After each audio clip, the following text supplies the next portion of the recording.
Hi, everybody.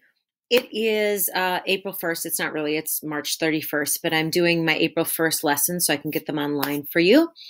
Um, I opened up my browser today and this came up, um, this beautiful picture, and it made me think of Mr. Perlow, who I hope, as most of you know, is out enjoying this wonderful season camping right now. And so I'm wishing him well and hoping everything goes well. Um, Today, the plan was I was going to go into Schoology, which I'm going to do, and I'm going to try to answer some of the questions that some of you posted verbally so that maybe it'll help other people. And then I'm going to talk a little bit more about the Common App essay, which is due on Friday. Okay, so Shelby asks, should we just pick one of those and we describe it as if we're going to submit it to any college? Yeah, what I want you to do is pick one of the prompts from the Common application and write it as if it's going to be your college application essay. Actually write the essay, because the more that you work on that, by the time you actually do apply to the Common App, it's going to be really good and ready to go, especially because you'll get my feedback and everything like that on it. Okay, next question. There we go. Okay. And then she says, just wondering, because you also talked about trying to research with the essay about college. So that was just something to let you all know that sometimes colleges will ask you that question and how you can go ahead and actually work on that question. So I'm not asking you to write the why you're going to the college. What I want you to consider, though, is that some colleges will, and you can't just come up with a fluffy answer. You have to give them specific reasons why you're excited to go to that college. Okay, Chloe, hi Chloe, asks, if a college is part of a Common App, but they have their own application, is one or the other preferable? Most guidance counselors will suggest that you do the Common App, because the Common App connects you to a whole bunch of different schools, not just one school, and therefore you can apply to a bunch of schools at once. There are a lot of schools that have their own application questions, but they also ask students to fill out the Common App. So you need to know for your school which is the most appropriate. Okay, next up. How are we supposed to start applying to colleges this summer without taking the SAT? Isn't that a big part of applying? Yeah, I know. And that's a tough one, because right now we don't know when the SAT is going to start being offered. I assume that because all colleges are also going through the same thing right now, you'll probably get a late waiver on your SAT scores, meaning that schools will look at your application without a completed SAT score until the time when we can figure out when we can start doing like national testing once again. So I would say start applying, start looking at essays that you're going to have to write and how you're going to start applying, but don't worry so much about filling in the SAT blanks until we learn more from individual colleges. Okay. Emerson, so you and I talked personally already about the holes in your resume. Hopefully that helps answer your question. If anyone else has a question about that, let me know. Do you use your life experience connected to the prompt to show how you're better than the other applicants, or simply to tell a good story? It's a little of both. I wouldn't say better, but to show how you are different and what sets you apart from other people. And it's to give like the people who are reading your application a better idea of who you are. Some of you have like really big life stories, and Stormy, I know that you are one of those people who have right now a really big life story, and you should use those stories to explain why you've become the person that you've become, what sort of obstacles you've overcome to get where you are.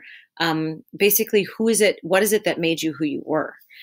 Sometimes those stories are tough for us to write about. When I was applying to college and I wrote about the way that I was raised on a farm in essentially a poverty kind of stricken idea, that wasn't something I was excited about. I mean, I went through, when I was a kid, when I was my son's age, I never invited people over to my house. I was embarrassed by the way that I lived, and it was a big thing. Like, people didn't know that about me unless I told them.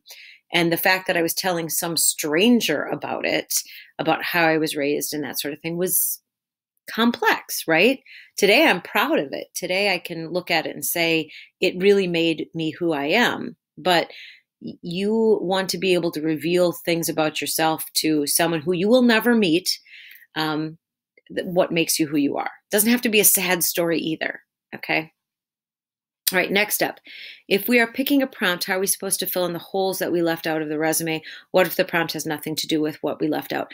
Then that could be possible. But you want to always think about, I want to show these people something about myself that I haven't showed them yet. So let me use an example. Eliza Cook, who is graduating this year, she applied for Questbridge and she applied for all these different schools and she had to write all of these different essays. After a while, they start to blur together. And so I would always say, which essays did you already submit to this school? And which essays haven't you? What things haven't you told the school about yourself?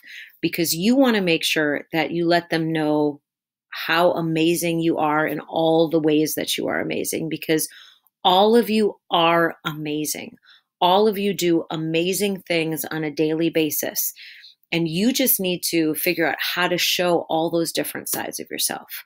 What kind of big sister are you? What kind of little sister are you? What kind of friend are you? What kind of student are you?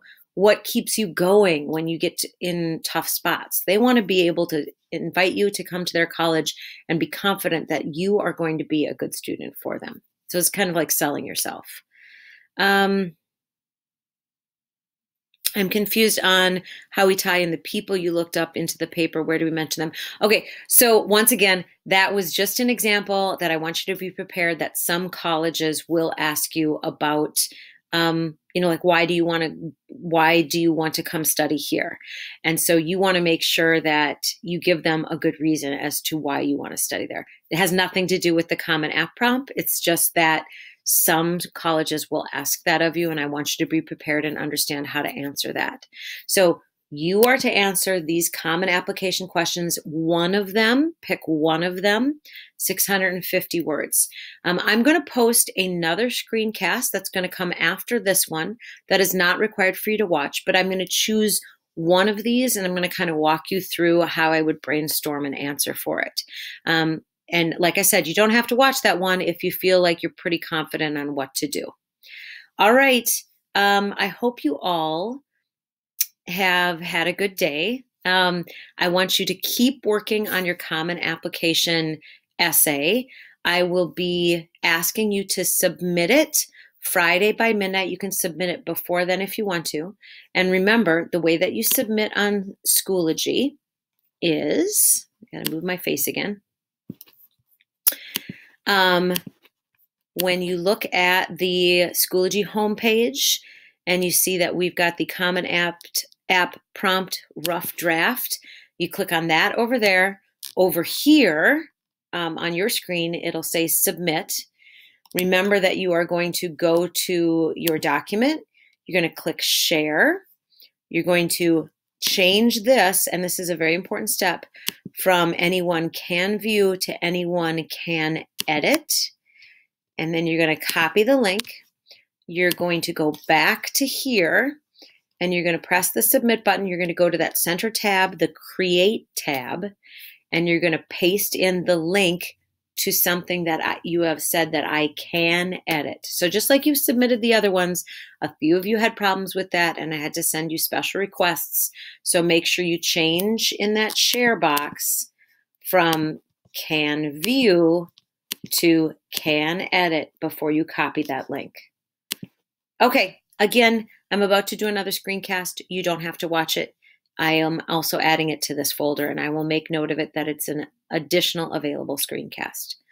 All right, I love you. I hope everything is going well, and we're just going to try to do the best we can with this situation. Feel free to send me a reminder, an email, or I'll always put up a discussion question spot now so that you can ask questions and that I can answer them of you. Okay, take care. Love you all. Stay healthy, stay safe, stay sane.